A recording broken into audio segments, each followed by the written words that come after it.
Good day, everyone. I am Michelle Nipa, one of your reporters for Chapter 32 about an overview of animal diversity.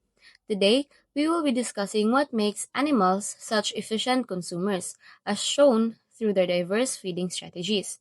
Animals are often described as a kingdom of consumers because they depend on other organisms for food rather than producing their own. This can be seen in examples such as a chameleon using its fast, sticky tongue to catch prey or other predators relying on strength, traps, or toxins to capture food. Herbivores consume plants by stripping leaves and seeds, while parasites obtain nutrients from the tissues or body fluids of their hosts. These different feeding methods show how animals have evolved specialized structures and behaviors that allow them to efficiently obtain energy from a wide range of food sources. Now let's start with concept 32.1. Animals are multicellular, heterotrophic eukaryotes with tissues that develop from embryonic layers. However, it is important to understand that there is no single characteristic that applies to all animals, because there are always exceptions. Instead, animals are best described using a combination of shared features. One of the key features of animals is their mode of nutrition. Animals are heterotrophs, which means they cannot produce their own food. Instead, they obtain energy by ingesting other organisms or organic material.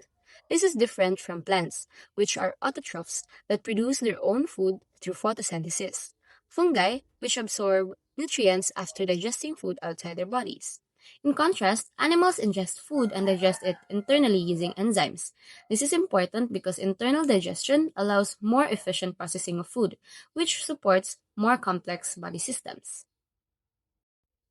Animals are eukaryotic and multicellular, like plants and fungi. However, unlike them, animals do not have cell walls. Instead, their cells are supported by proteins outside the cell membrane, especially collagen, which is the most abundant structural protein in animals and helps connect cells together. Another important feature is that animal cells are organized into tissues, which are groups of similar cells that perform a specific function. For example, muscle tissue enables movement. Nervous tissue transmits nerve signals. These tissues are essential because they allow animals to move and respond quickly to their environment, which is a key advantage over plants and fungi. Most animals reproduce sexually, and their life cycle is mainly diploid. During reproduction, a sperm cell fertilizes an egg cell. This forms a zygote, which is the first cell of a new organism. The zygote then undergoes cleavage, a series of rapid cell divisions without growth, increasing the number of cells. This leads to the formation of a blastula, which is a hollow ball of cells with a cavity called the blastocell. Next is gastrulation, a crucial stage where the embryo forms layers: ectoderm, mesoderm, and endoderm. These layers will develop into different body parts. During this process, the archenteron forms and becomes the digestive tract. The blastopore serves as the opening. In many animals, development includes a larval stage.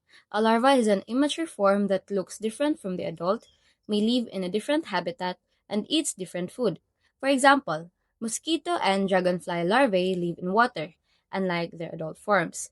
Larvae eventually undergo metamorphosis, which is a transformation into a form that resembles the adult, although it is not yet sexually mature. Now take a look in this picture. This is the early embryonic development in animals. Despite the wide variety of animal forms, their development is controlled by similar genes. Animals have developmental genes that regulate how other genes are expressed during growth. Many of these genes contain homeoboxes, which are specific DNA sequences that act like instructions for organizing the body plan of an organism. A special group of these genes is called Hox genes. These genes are especially important because they control the position and development of body parts along the head to tail axis. For example, Hox genes help determine where structures like limbs or segments will form. What is interesting is that Hox genes are shared across many different animal species, which shows that animals have a common genetic foundation even if they look very different.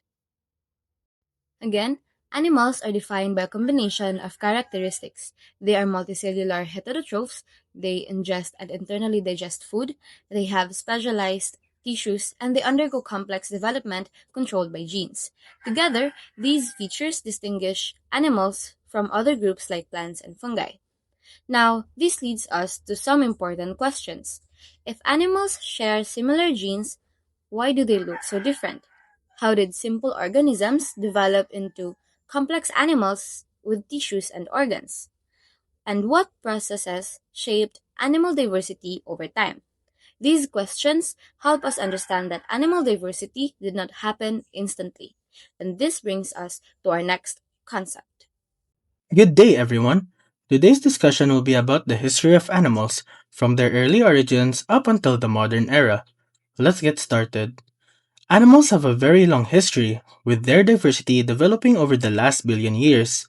Evidence such as a 700 million year old sediment containing chemical traces of steroids produced by a specific group of sponges. Since sponges are animals, these fossil steroids provide strong evidence that animals were already present on Earth as early as 710 million years ago. Today, about 1.3 million animal species have been identified, though the actual number is very much higher. Animal diversity is vast because animals evolve over millions of years, adapting to different environments through natural selection, leading to a wide range of forms, behaviors, and survival strategies. As stated earlier, fossil steroids provide a strong evidence of the early animals. So, what are fossil steroids actually? Fossil steroids are chemical traces found in ancient rocks that indicate early animal life, particularly sponges. DNA analysis and molecular clocks suggest animals originated around 600 to 800 million years ago, with a common ancestor that likely existed about 700 to 800 million years ago. This ancestor was probably simple, microscopic, and aquatic. Now let's talk about the origin of multicellular animals. For scientists to understand more about the animal's origin, they study and identify protists because they are closely related to the animal. Moving on to choanoflagellates, these are single-celled or colonial protists considered the closest living relatives of animals. Based on such evidence, researchers have hypothesized that the common ancestor of choanoflagellates and living animals may have been a suspension feeder similar to present-day choanoflagellates. Morphologically, they resemble sponge cells, and molecular evidence shows similar DNA. They share features like a collar structure, flagellum, and cell communication proteins. Moving on to the evolution of multicellularity, you may be wondering, how did multicellular animals evolve? Well, they needed new abilities such as cell adhesion, communication, and specialization. So what is a cell adhesion? Cell adhesion allows cells to stick together, while cell signaling allows them to communicate and coordinate their functions. One important group of proteins involved here is called cadherins, which help cells bind to each other. Interestingly, choanoflagellates also have cadherin-like proteins. This tells us that these mechanisms already existed before true animals evolved. So instead of creating entirely new systems, multicellular animals likely evolved by modifying existing genes and functions. Now let us move on to the different eras starting with early animal life or the Neoproterozoic. In this era, we have the Ediacaran biota, which were the earliest large, soft-bodied organisms appearing around 575 billion years ago. These organisms are difficult to classify because they don't have hard parts like bones or shells, and many have unusual body structures. However, some fossils show signs of damage, which suggests early predator-prey interactions. Also, predation is important as this likely drove the evolution of new traits like movement and protective structures. Next up, the Paleozoic era and the Cambrian explosion. Earlier in the Cambrian period of the Paleozoic era, there was a phenomenon referred to as the Cambrian explosion. The Cambrian explosion, which happened around 541 million years ago, was a period of rapid increase in animal diversity, where most major animal groups first appeared, including arthropods, mollusks, and early vertebrates. During this time, Balaterians, animals with left-right symmetry, became very important because they have more complex body structures. Scientists believe that this explosion may have been caused by factors like predator prey interactions, increased oxygen levels, and genetic innovations such as Hox genes, which control body development. After the Cambrian period, animal diversity continued to grow, and life began to expand onto land. We start to see major groups like fish, amphibians, and early reptiles. Mass extinctions also played a big role during this time. Even though they wiped out many species, they also created opportunities for new species to evolve. Next, we go to the Age of Reptiles or the Mesozoic era. During the Mesozoic era, major changes included the breakup of continents and the dominance of reptiles on Earth. Ecosystems became more complex, and new groups of animals and plants evolved. Reptiles dominated both land and sea. Dinosaurs were the dominant land animal, while the large marine reptiles ruled the oceans. Dinosaurs appeared around 230 million years ago. Birds evolved from dinosaurs around 150 million years ago. Mammals first appeared around 200 million years ago, but remained small. During this time, plants and insects also evolved significantly. Flowering plants emerged and spread, and insects diversified alongside them, leading to more complex ecosystems and pollination relationships. Last but not the least, the Cenozoic era. The Cenozoic era began around 66 million years ago after a major mass extinction, most likely caused by a large asteroid impact. This event marked the end of dinosaurs and many marine reptiles. With the dinosaurs gone, mammals rapidly evolved and diversified, becoming the dominant animals on land. They adapted into many different forms, including animals like bats, whales, elephants, and primates. During this time, climate changes such as warming periods and ice ages played a big role in evolution. These changes forced the animals to adapt, migrate, or become extinct. Finally, primates, including early humans, evolved important traits such as better vision, grasping hands, larger brains, and complex social behavior, which eventually led to the development of humans. To summarize, animal evolution started from simple single celled organisms, then moved to multicellular life, followed by early soft bodied animals. This was then followed by a rapid diversification during the Cambrian explosion, expansion onto land, and finally, the development of modern animal diversity. Both environmental factors like climate and predation and genetic changes played major roles in shaping animal diversity. Understanding this history is important because it helps us explain biodiversity today and supports studies in biology and conservation. Thank you. Good day, everyone. Today, I'll be talking about animal body plans. So, first, what is a body plan? Body plan is basically the overall structure or design of an animal's body, like how it is organized and how its parts are arranged. This is important because scientists use body plans to compare animals and understand how they are related to each other. It also helps explain how animals evolved from simple to more complex forms. When we talk about body plans, there are a few main things we look at. These include symmetry, tissues or germ layers, body cavities, and how animals develop. All these features show how animals adapted over time to survive in their environment. Now, let's move on to symmetry. Symmetry refers to how the body parts of an animal are arranged. There are three main types. First is asymmetry, where the animal has no definite shape, like sponges. Second is radial symmetry, where the body is arranged around a central axis. A good example is a jellyfish. This type is useful for animals that don't really move much, because they can sense things from all directions. Third is bilateral symmetry, where body can be divided into left and right halves, like humans. Bilateral symmetry is different because it allows animals to move in one direction, like forward movement. This leads to something called cephalization. Cephalization means the brain and the sensory organs are concentrated in the head area. This is important because it helps animals respond faster to their environment, like finding food or escaping danger. So next are germ layers. Germ layers are layers of cells in the embryo that eventually develop into different parts of the body. There are three main layers. First is the ectoderm. It is the outer layer which becomes the skin and the nervous system. Next is the endoderm. It is the inner layer which forms the digestive system.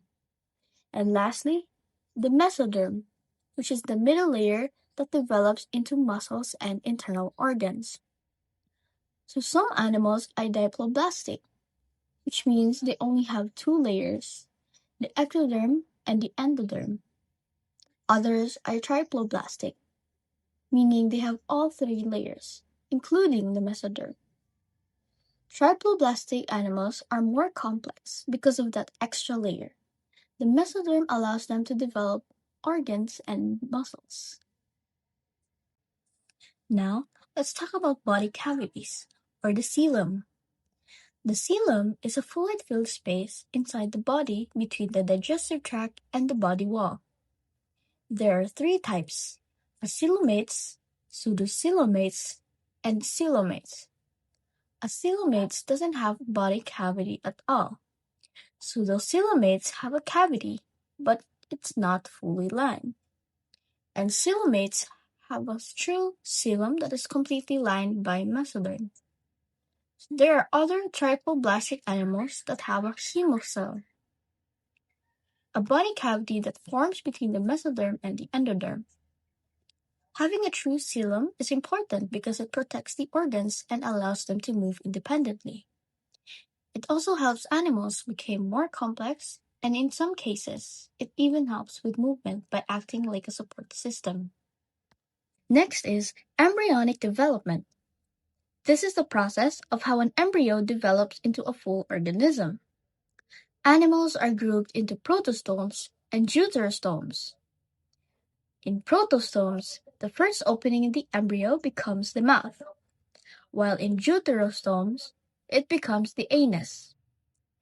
They also differ on how their cells divide. Protostomes have spiral indeterminate cleavage, meaning the cells already have fixed roles early on, while deuterostomes have a radial and indeterminate cleavage. So to summarize everything, body plan features like symmetry, germ layers, body cavities, and development helps us classify animals and understand how they function. These features are connected to survival because they affect how animals move, feed, and respond to their environment. Over time, we can see a pattern in evolution, from simple body plans to more complex ones. Understanding the body plan is important because it helps us see how all animals are connected and how they are evolved. So today, I will be discussing the concept 32.4, which is about animal phylogeny. So animal phylogeny is the study of how animals are related through evolution. It helps us understand how all animals came from a common ancestor and how they changed over time. Before, scientists classified animals based on physical features, such as body structure and symmetry. But now, they also use DNA or molecular data, which gives you more accurate results. Because of this, animal classification is not permanent. It can change when new evidence is discovered.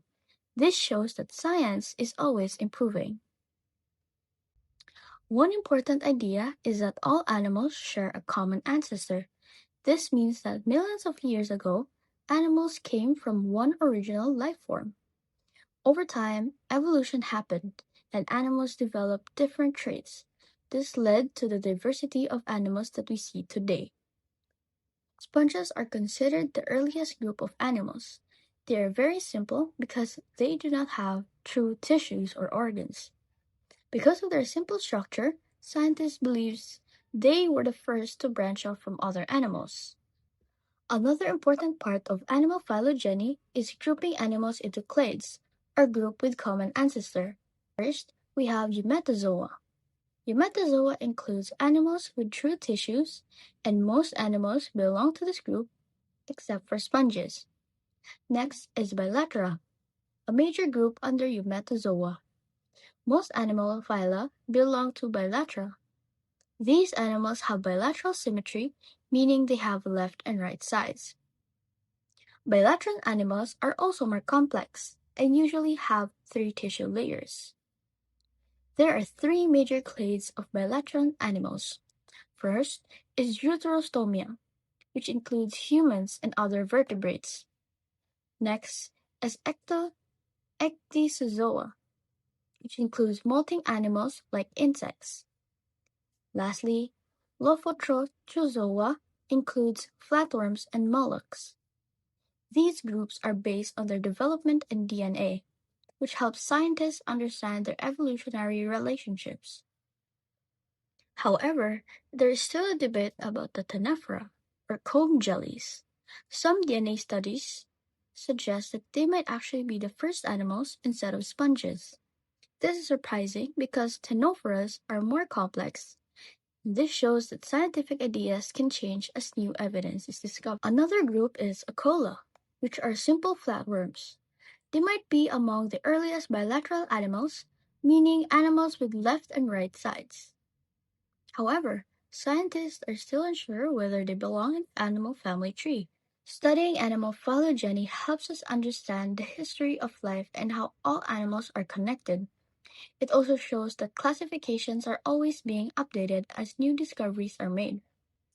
So in conclusion, Concept 32.4 teaches us that all animals are connected through evolution. Although scientists have many ideas about how animals are related, these ideas can still change as new evidence is discovered. This reminds us that science is always growing and improving.